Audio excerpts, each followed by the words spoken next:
Hello, Resithrive. Welcome back to the channel. Now, let me apologize because today I don't have my microphone. I had a feeling as I was driving to this place, I had a sneaky feeling that I forgot something, but I didn't know what it was. And the moment I got here, that's when I realized, damn, I forgot my microphone. So my apologies. Hopefully you can hear me all right. Now, today I want to talk about something that is making rounds in the UK at the moment, especially among the immigrant community. As we all know, the UK government recently published its latest white paper on immigration, and what was contained in that white paper has immigrants talking. It has caused migrants to pause and ask themselves some questions. And one of those questions is the UK still the land of opportunity? And I've been thinking about this. While many people are still wondering, asking themselves this question, I already know the answer to it. I already know. In fact, I believe that many people, many immigrants that is, who have been here long enough, already know the answer to this question. So in this video, I want to answer that question. Is the UK still the land of opportunity for immigrants? Is this still the dream? Or is it still the land of milk and honey? However you want to phrase it, is the UK still that? Now, I realize that the answer to this question is not always simple. It is not always simple because, first of all, it depends on our definition of success, and it all depends on why we came to the UK in the first place. It all depends. And there are some people who make some valid arguments, which I'll point out later on as I answer this question, because there are certain points that I'm going to cover.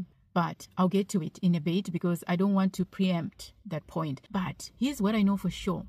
There is a moment that every immigrant goes through.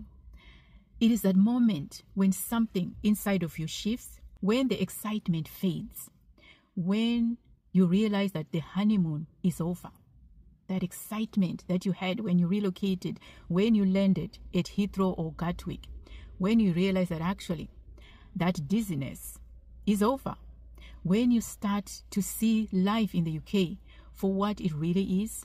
If you're an immigrant living in the UK, you know what I'm talking about. And I'm sure if you're an immigrant living in other parts of the world, whether it's United States, Canada, Australia, I'm pretty sure you've gone through this moment. And I remember when I went through that moment myself, it wasn't anything dramatic, no special announcements or anything like that. It was just me sitting in my living room, sipping a hot cup of tea, trying to keep myself warm, and realizing that actually this is not the dream that I thought it would be. This is not the dream anymore. I'm just here existing. And let me tell you what happened. Just like everyone else was relocating at the time, I came to the UK full of hope, because back then things in Zimbabwe had started changing. Things were shifting. So when I finally relocated to the UK, I thought, you know what, this is it. I finally made it. I'm one of the lucky ones, because being abroad felt like freedom. And if it was possible for me to bring my whole family back then, I would have done it in a heartbeat. I mean, why not? Why wouldn't I want to bring my family to the land of opportunity, the land of structure, the land where we could finally work, save money, build, breathe, and maybe finally rest? So because I came alone, I had a plan, like a solid plan. I was going to work really hard, save a lot of money, build a house, support my family back home, stay in the UK for 2 years, 5 years tops. That was the plan. And then after that, I was going to go back to Zimbabwe and live happily ever after. So this was the plan. And according to my opinion at the time, it was a solid plan. I mean, how could I go wrong? I had the energy to work right. I mean, what could possibly go wrong? And for a while, it worked because I was ticking some boxes. I was accomplishing some goals. And for a while there, I was succeeding. But then life began to shift. Things changed. And suddenly, everything became about bills. Rent, taxes, council tax, gas and electricity. And all of a sudden, the food that I used to buy for £50, which lasted me a while, suddenly that £50 was no longer enough. And for a while there, I thought, okay, if the bills are going up, I'm also going to counter that by taking more shifts. I will do overtime because there's no way that I'm going to be defeated by these bills. And guess what? The more I worked, the more taxes I paid. I mean, literally, the extra that I worked got cut in half. And I was like, okay, so what's the point? Why am I even bothering? So suddenly that dream I had when I came to the UK started to feel heavy. It felt as if I was dragging it uphill every single day, trying to force to say, you know what, I came here to do this and I'm going to do it no matter what. Come hell, come thunder, I'm going to make it. Now, when we talk about bills and when we're complaining about, oh, how we're working to pay bills and all that, some people argue and say, even if you're in Africa, you still have to pay your bills. And they're right. You still have to pay your bills. But here's the question. Did you come to the UK to work just to pay bills alone? Is that why you left all that sunshine? Is that why you left all that organic food? Is that why you left your family back home? Just to come to the UK to work and pay bills? Is that why? This is why I believe that whether the UK still feels like a dream or not, it all depends on why you came to the UK in the first place. This is why I said answering this question takes a nuanced approach. It all depends on who is answering the question. So I'm answering on my behalf from my own perspective. I mean, don't get me wrong. The UK has given me a lot. I want to emphasize that point. The UK has given me a lot. It has made me resilient. It has given me courage. I have gained knowledge, skills, and understanding, exposure, a lot of things. It has made me the kind of person I am today, and I like the kind of person I am today. And it is because of my experiences in the UK, and also my experiences as a Zimbabwean coming from Zimbabwe. So there is that. I have to acknowledge that. But when it comes to the dream, the original dream that I had, the original dream that most of us had, this is where the issue is. Going back to my story, I'll never forget it. I was coming from church. I came home and I saw a pile of mail as I opened the door, and I picked that pile. I tossed it on the table, warmed up my food, and while I was eating, I thought, you know what, let me just find out what these letters are all about. And I opened one of those letters, and it was a final reminder, reminding me to pay for something I hadn't budgeted for. And when I read that letter, I just threw it on the floor, went to my bedroom, got under the blankets and started crying because I couldn't take it anymore. It hit me like a wave.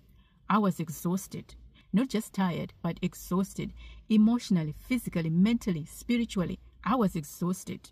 And that's when I started asking myself, how did I get here? Because I was doing fine. I thought I was doing fine because I was ticking all the right boxes, achieving goals and everything.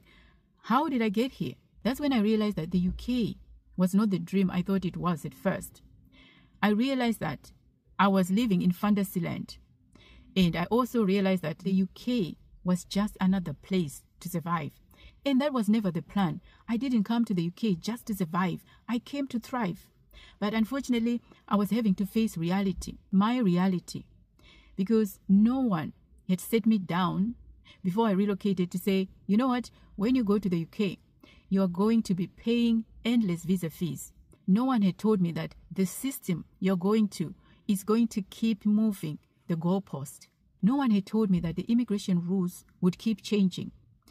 Every time you think, okay, now I know what's happening, now I know where I stand when it comes to the rules, they were going to be flipped on you, just like that. No one had told me that. So I was having to face my reality and to redefine what success means to me. Because yes, I had left Zimbabwe running away from problems. But guess what? It was just a trade. I was just trading one set of problems for another set of problems. We have problems in Africa and we also have problems in the UK. It's just that the problems we face are different. They are of a different nature because we live in different environments. So the problems we face are bound to be different, but they are problems nonetheless. So this is what I came to understand and to realize. And that's why I had to adjust my thinking. And another thing as well that I had to do, and this one is a major one, I had to give myself some grace. Because at one point, I started blaming myself. I was like, okay, I must be the problem here because how else can I explain the fact that other people seem to have it together? Because I was also looking around. This is why I always say, don't compare yourself to other people because you don't know how they're getting their money. So I had to give myself some grace. And I also had to understand that It was not because I wasn't managing my money well. It was not because I was overspending or anything like that. It was just the reality. And I also realized over time that this feeling or this experience I've just described to you is more common than we care to admit. Even the natives of this country are also finding life in the UK challenging. And I know right now that we have many immigrants who are quietly struggling. On the outside, it appears as if everything is fine, but they are quietly breaking inside. And it's not just about the immigration rules. It's not just about the cost of living. It's about everything else. It's about the loneliness. It's about the lack of community. It's about feeling like you've got no room to make mistakes. One mistake, they put you on that flight back to where you came from. And there's this unspoken rule. And this one, yeah, it's a major one. And I think right now in 2025, it messes a lot of immigrants up. And I'm talking about the fact that people back home will look at you, and when they hear you say, oh, I don't have money, or when they hear you complaining about life in the UK, how challenging it is, this is what they'll say to you. They'll say, at least you're living abroad. At least you managed to relocate. I think this is quite damaging, especially right now in 2025.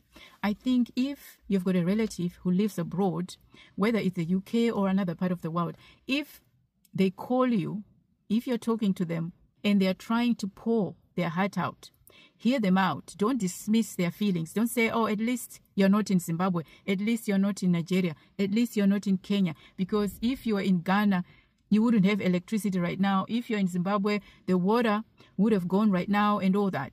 Don't say that, please. Let people speak. Hear them out and comfort them.